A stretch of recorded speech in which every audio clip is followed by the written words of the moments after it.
So what is a marketing conference without a conversation on marketing attribution?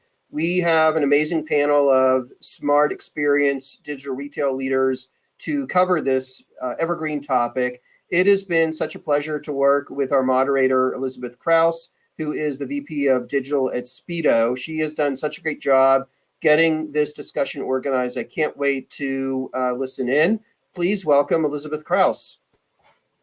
Hi, everyone. Thank you for joining us. No pressure, Scott. Again, my name is Elizabeth Krause, VP of Digital with Speedo and Pentland Brands North America. Happy to be the moderator today.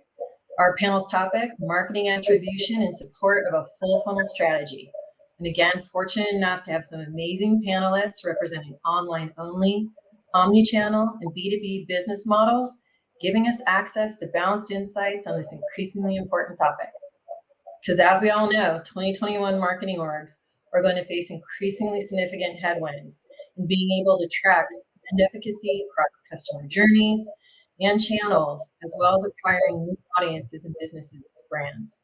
With changes to CCPA and LDU pixel requirements, Google announcing upcoming third-party cookie deprecation, and Amazon and Walmart launching proprietary tracking and analytic tools on their endemic ad platforms, organizations have to stay ahead of best practices. Data science teams will be running multiple lift tests, frequent media mix models, just trying to track and replicate the perfect path, all allude to the increasing value of internal bench strength and proprietary organizational IP.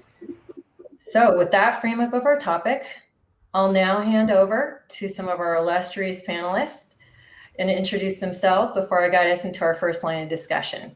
So over to you, Suruchi. Thank you, Elizabeth. Hi, everyone. Suruchi. I'm the VP of Omnichannel Growth Marketing at Tailored Brands. And for those of you who don't know us, Tailored Brands, we're a house of brands owning many men's apparel brands like the Men's Warehouse, Jose Bank, to name a few. Omnichannel growth for us means that we're responsible for driving digital marketing across the full funnel and driving sales both in our e-com channels, but heavily in our brick and mortar stores. Prior to Tailored Brands, I ran digital marketing teams at Google and Nest for the last 7 years, helping to build and grow multi-billion-dollar e-commerce and consumer electronic businesses. In all my years being in marketing, I've done this now for 20 years, attribution has been the biggest challenge, right? Nobody has been able to really solve it. So I'm very excited to be on this panel because of that. Looking forward to a great discussion and learning from all my esteemed panelists. Passing it on back to you, Elizabeth. So Bob, tell us a little bit. Yeah, well, thank you first and foremost for having me join the panel today. I'm looking forward to the discussion. By way of background, so I lead our global marketing organization at Wayfair, and that covers all of our family of brands. So we have the Wayfair brand, which is our mass market offering, but then we also have a B2B business unit, Paragold, which is our luxury brand, Joss & Main, Birch Lane, and All Modern. And these final three are our specialty brands that cater to a niche style perspective. At Wayfair, I think one of the things that makes my role unique is that we do 100% of our ad buying in-house. We have predominantly all of our ad tech and attribution methodologies are things that we've built in-house as well, which means that my job is very robust and diverse, going from thinking about our creative and brand strategy to thinking about our ad tech on each individual channel, but then also how we're gonna respond and prepare for various privacy changes. And then a lot of time, all the time thinking about measurement, both our centralized singular omni-channel approach to attribution model, but then also bespoke methodologies that we use to validate that model is accurate for each individual channel. That's it. I'll hand it back to you. And with Houman. Thank you, Bob. Very pleased to be here with you all today to talk about attribution. I'm Houman Akhavan, Chief Marketing Officer at carparts.com. We're a direct-to-consumer retailer of aftermarket auto parts. And our mission is simple. We want to get drivers back on the road without breaking the bank. So hope to, participate in the conversation today and share with you some of our strategies and how we look at full funnel attribution. And pleased to be here. Thank you. Thank you, Houman. Amanda. Hi, guys. Really excited to be here and have this conversation. Being on the B2B side, I'm not dealing with the millions of customers that you all are trying to attribute, but we do have hundreds of customers on our side that we work with on a regular basis and trying to help them with their attribution models and understanding of the customer. I'm the Chief Marketing Officer for Exponea, and we provide customer data and marketing automation technologies for brands like those that we're talking about today. Wonderful. All right, so just to kick it off, Bob, you're first up. You've been with Wayfair for 7 years, multi-billion-dollar company, highly complex. You've seen it all. For online-only companies like Wayfair, full funnel attribution, critical component of delivering against your P&L forecasts, ensuring continued profitable growth. So I think it'd be really valuable for everybody watching the panel today if you could try and just at a top level, tell us a little bit about what your attribution approach is and how it's evolved since the days of Last Click 30. Yeah, so I think it generally does start with some flavor of last click in any organization. But that's important to have something, right? I'm surprised how many companies I talk to that actually don't have really anything. But we definitely relied on last click, and then we evolved to something that was more, which was a big step forward, a multi-click attribution model that was still rules-based, but at least we leveraged our different various forms of customer identity so that we could link multiple visits together and understand what the different channels, or whether that was a direct traffic or came in through paid search, we could at least link them all together and then apply more rules-based attribution to that. Right, and that evolved, and we had a series of parabolas where we assigned more credit to the first and the last click, and then we overlaid more and more rules as we applied our own intuition to those. So it was a more nuanced parabola over time, but it was very highly valuable, and it still provided a lot of nice insights and made us feel quite good about that we weren't flying blind, and that we had some form of a feedback loop for each of the individual channels to ensure that we were spending money wisely. But really, over the last 4 or 5 years, we've been on this journey, and we're quite far along in it, and we're leveraging this where we built a more machine learning, truly data-driven attribution model. It leverages all the same underlying data that was required to do a parabola. But now what it does is it differentiates between things that kind of have always intuitively made sense to us, and we applied heuristics to, or just rules to. Now we let the model tell us, the difference between how much credit a click would get depending on how close it was to the previous visit, or depending on who that customer is in terms of their order history. Was this their first time purchasing from Wayfair, or was this their 10th time purchasing? And we had applied rules before that differentiated between those, but now we have a model that is doing that for us. And it confirms a lot of our intuition and things before, but now as those relationships change, so does the credit that is assigned to each of the various touch points. So now I think we're, from everyone I've talked to at other organizations, I think we're kind of at the bleeding edge a bit of what we've developed. It's probably not the most advanced, but it's getting up there, and it's providing us with a lot more confidence in our feedback loops, and confidence that the money we are spending on advertising is one of the most high ROI things we can be doing as an organization. That's great. And as far as internal bench strength goes, as you've been going through this kind of trajectory of maturation and growing, I thought it was really interesting in some of our prep calls how you were talking about how there was an evolution from hundreds of microsites into a consolidation of sites, and how your attribution model and discipline may have influenced that, and how your internal teams have matured in that growth line as well.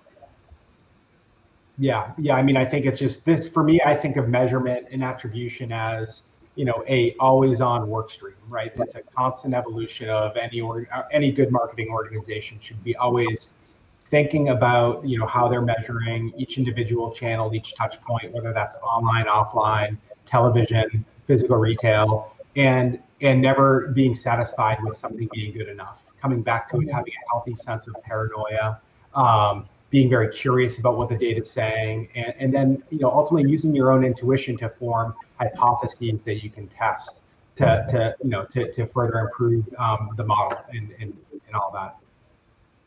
That's great. Houman, you have a lot of similarities with Bob's growth trajectory as well, and online only. So is there anything that you'd like to add around what your organization's currently doing and where they're at in their attribution journey? Do you feel like fully realized or still digesting some of the learnings from COVID? No, I think the last click methodology is definitely an oversimplification of attribution. And the problem, with that is that you're probably going to underinvest in channels that are probably not geared towards last click, right? So if you're running a display campaign, it's probably more of a first click attribution, right? But how we've evolved is definitely very similar to what Bob was describing. Custom models that leverage data driven attribution that take real-time signals into consideration, because the user journey is complex, right? Behavior is constantly changing, and with a lot of the things that have been changing in the industry, being able to customize models to how user behavior is changing is critical, and that's what data-driven attribution does. It allows you to create custom models that gear differently to different channels, and that's allowed us to really embrace this full funnel strategy, where when we were overly focused on last click, we were just more bottom of the funnel focus. Now we're really understanding the full funnel strategy. So highly recommend looking at data-driven attribution models, given that it's the real-time nature of it. Oh, that's great. And Google's planned deprecation of third-party cookies, how is that affecting your marketing and customer data management strategy with regards to attribution? Yeah, so I think it's really important to understand what that means. Deprecation of third-party cookies, like ad tech, was built on the ability to track, revenue and audiences across sites.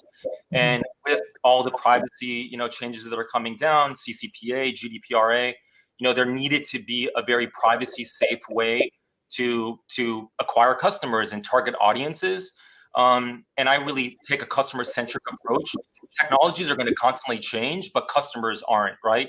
Understanding their needs and wants and really having a holistic marketing strategy around understanding your customer and your first-party data is going to be key. But because with first-party cookies going away, Chrome having nearly 70% of market share, and it's sometime in 2022 is what the estimates are, and where third-party cookies are going to get deprecated. Google is actually doing some really cutting-edge stuff. I really highly recommend looking at the Google Privacy Sandbox. They're doing a lot of research and testing where they're going to move away from this, direct. You had a user on your website, they had a conversion. You may not have that visibility, but there's going to be other ways. And federated learning cohorts is actually one of the ways that are being tested right now. So I just think have a customer first focused strategy, understand your customer behaviors, and really build out your first party data strategy that we'll get a little bit more into later into this session. Because customers aren't going to change, the technology is going to change, but having a really deep understanding of your customer behavior, you're going to really prepare yourself. If changes do take place, you'll be covered. But I feel Google has a lot of their business dependent on track record. While changes are going to happen, I don't think it's really going to be the end of how we acquire customers. Like that's really going to continue to play out. I just think you need to prepare for it more than anything. Completely agree. I think it's going to become more and more about first party data as well in order to help feed some of these beasts that we're describing. So over to you, Suruchi. Like many organizations, Tailored Brands went live in the last year with BOBIS and other omnichannel consumer experiences, which of course means an inundation, a flood of additional data on consumers connecting these different channels and CX moments. So tell us a little bit about any major changes you saw to your attribution models and approach coming out of these omnichannel CX initiatives that launched last year. Yes, absolutely. And yeah, you got it right. I mean, similar to many other retailers who were very much a brick and mortar type of business, COVID forced us to become very innovative and launch not just programs like BOPUS, but online financing, new payment methods, all had to be thought about because we were quickly shifting into our e-com business. E-com was a much smaller portion of our revenue before that. What that meant, though, as BOPUS came around, sales that were attributed to our brick and mortar stores were now going to start becoming more e-com sales, right? Even though, so we needed to figure out what were the right channels that would drive e-com sales best. So our business was looking for innovation, marketing was also trying to be innovative in finding the right channels, the right messaging to help drive that volume. Besides that, as a brand, we were also starting to look at how do we down age ourselves. So people who know tailored brands, we typically appeal to 40 plus audience, and we're trying to down age our brand and finding those new to file customers, because what we were realizing is a lot of our loyal customer base is used to buying from our brick and mortar stores. So they were not moving to e-com as quickly as we wanted them to. So knowing this, we had to change the way our MMM models were built because we needed to start building them focused on our e-commerce ROAS or return on ad spend, and using that to do budget allocation to the various channels. Up until now, we were spending very heavily in non-digital channels, TV, radio, because of the national reach that gets us, driving traffic into the brick and mortar stores.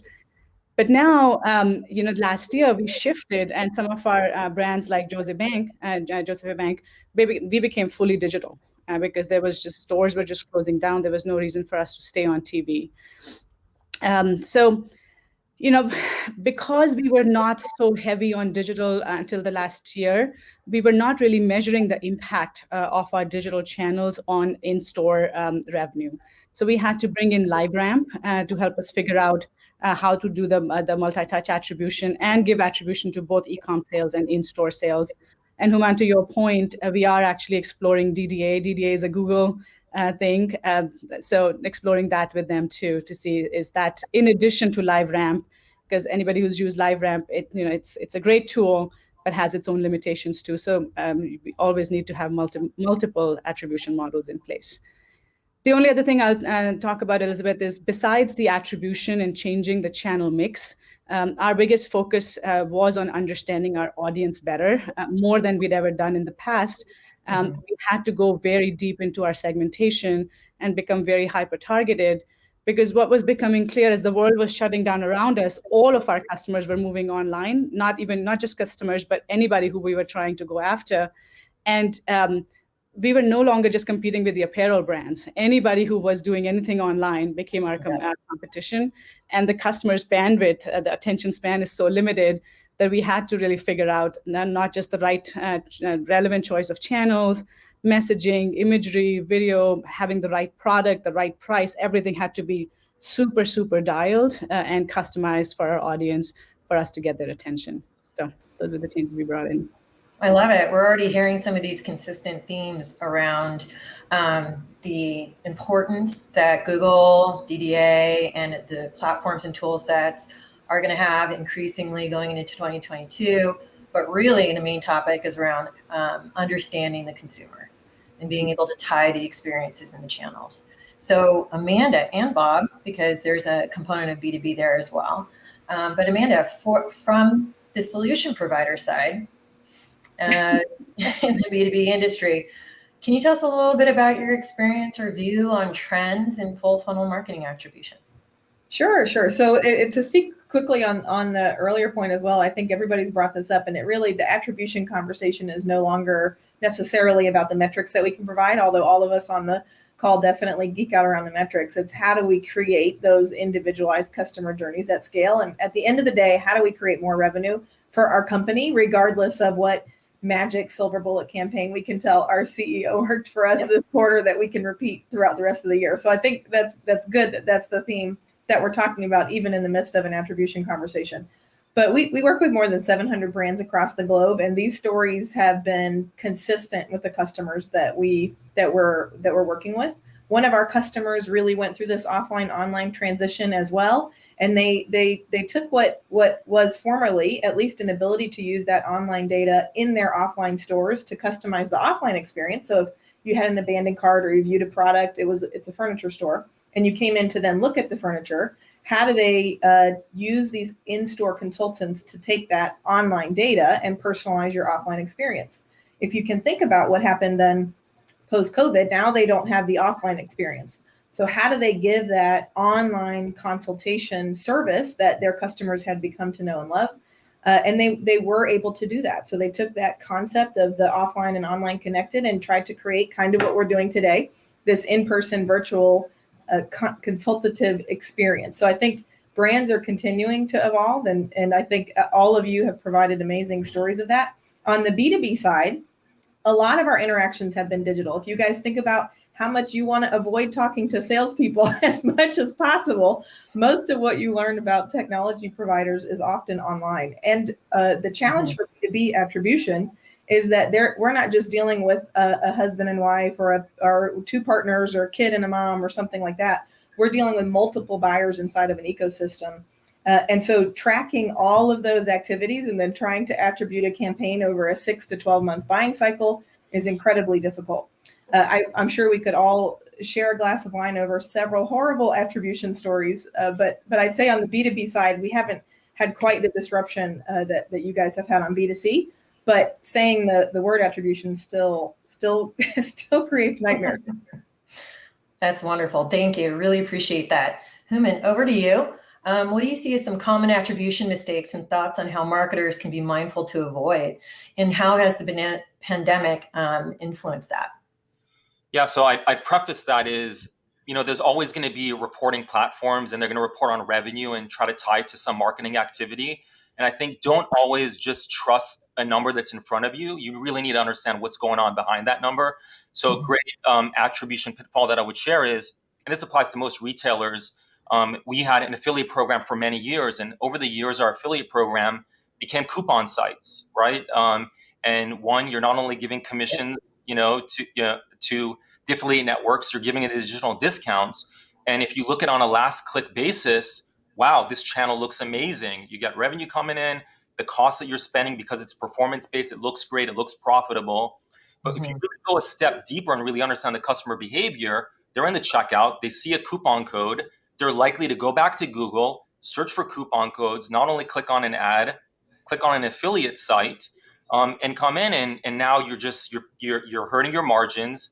You have an expense line that you otherwise didn't need. So that's a common attribution mistake. And you think that it's profitable just because you don't really have a grasp of what the consumer behavior is really taking place. So we had eliminated our affiliate program, probably saved about $50,000 a month, and not one impact to sales. So I think that's, really understanding the consumer behavior and really understanding what's going behind some of those metrics. Now, again, I'm not saying affiliates or coupon sites are bad in general. There's probably the right time and place for it, but you really have to understand the attribution and how to really, add weight to that. So that's the topic of some pitfalls to watch out for. As far as the pandemic goes, for our business, I would preface, no one would disagree, right? With the pandemic, there was this acceleration from offline to online. But for us, I think it's important to note that for us, it was preparation and culture, right? We had to be prepared to kind of take on the growth that came online. Not every business that took the preparation and made the investments in their digital strategy, just got the benefit of this surge of users coming online for the first time, during the pandemic. So, for a lot of businesses that have their own distribution centers, hats off goes to our frontline workers. Our DCs had to continue running 24/7. At the beginning of this pandemic, there's a lot of fear and uncertainty. So I think the businesses and hats off to our DC teams, I'm sure, for the Wayfair brands and Taylor brands, you guys, dealt with the same things. A lot goes into being able to capture that growth. It's more than just this acceleration from offline to online. You got to make the right investments, and you really need to be prepared for that growth when it does happen. Bob, you're nodding your head. Do you have any thoughts to add around that?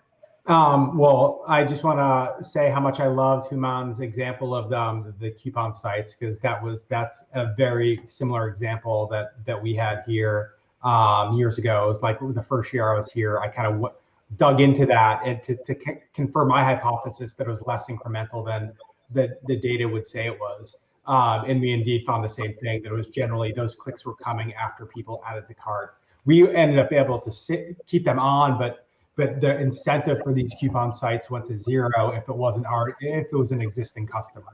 And so that was great. I think what I would add on to that too, kind of building on this point, in addition to not blindly trusting the data, having this healthy sense of paranoia, I would encourage any marketer to also think about, what are your hypotheses? What do you think the gaps are in the model that you want to validate outside of any central model? And how can you set up a lift study that makes you really confirms that hypothesis that you may have? An example here for us would be, our model would tell us that some channels are the same. They both get the same credit for an order. But there's a big difference between channels that are kind of generating demand from customers that are not as familiar with you versus channels that are really good at capturing demand. And this is something that, we teased out a lot over the years, kind of differentiating between a channel like, let's say, Google Shopping, which is a very important channel for us, versus something more upper funnel like direct mail, or even like social or display advertising, where those people aren't necessarily as far down the funnel when they're engaging with our ad unit. And one of the things that we found is through testing and kind of confirming our hypotheses was that, hey, the customers that we're getting more upper funnel, not only do they may transact at a lower rate up front, it may take them longer for that first transaction, but within that group, there's really high valuable customers that will repeat again and again more often than the more transactional customers. And so I think kind of following your intuition and then finding ways to validate that so that you can lean into and rationalize channels that may be more expensive or seem cost prohibitive up front, but then you can tease out that there's a difference in terms of the return that they drive, and you can lean into that. Beautiful. Thank you so much. And that's us almost at time. So perfect. It's been a pleasure working with you guys. I can't believe a half hour flew by so fast. I think some core themes are healthy paranoia. I'll be taking that with me forward, Bob. Thank you. And definitely, I think that, it really is about consumer privacy. It's about how can you understand your consumer. I hope everyone who's watched this panel got as much out of it as I did. And it's truly been a pleasure working with such a great set of panelists. With that, I think we're right on time. Thank you so much, Elizabeth. I hope you all enjoyed it too. I think that what we're going to do now is just wrap up. There is an opportunity to talk with all our panelists later in the day on our coffee chat. If anybody wants to log in later in the day, not everybody's going to be able to join, but there will be most folks on there. And I think that what we want to do is just continue the discussion. Keep on learning, understand our consumers, avoid false positives in the data, like we did hear about from both Houman and Bob in the affiliate marketing example. I agree with that. It's a great example. Don't rely just on the data, and really get close to your consumers to understand what behaviors they're actually executing against, and not just things that we're enabling to the decrement or dilution of our margins. Anything else? I think we have 30 seconds left. I mean, in the 30 seconds, Elizabeth, the one thing I'd add is keep it simple, because sometimes we overthink attribution, and not all businesses need to be doing that. So maybe just take that as my turn. I'll add Strong one end. One more to that, Suruchi. Yeah, we're moving from an era of precision to prediction. So. So glad you mentioned that. That was one of my favorite prep phrases as well, apart from healthy paranoia. Yeah. But yes, I think that was fantastic.